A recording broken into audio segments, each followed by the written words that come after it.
Hi guys, let's do a DC for the day recap. I started my morning out very confused because the Empire State Building's lights were off, and I, in all my years, have never seen that. Truly have never seen that. So anyone that has any answers on that, let a girl know. And then took the Amtrak down, and my schedule just so happened to align with one of my best friends. So we got to take the train together, which was super awesome. Now, as for why I was going to DC, I was going to actually spend part of the day with former Congresswoman Gabby Giffords and her husband, Senator Mark Kelly, as they honored the victims of the mass shooting and assassination attempt on Gabby's life 15 years ago.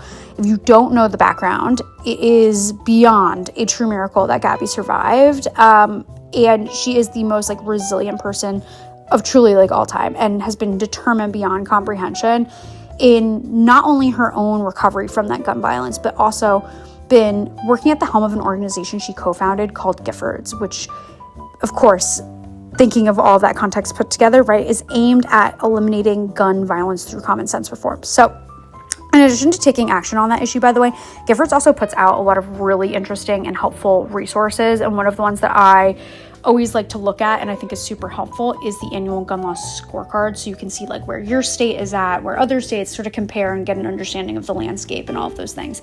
Anyways, it was really fantastic getting to be with Gabby because she is such a light, and that is the understatement of the century. She's also a fellow fashion gal, and we talked about that quite a bit, and I found out that one of her favorite stores is Talbot's.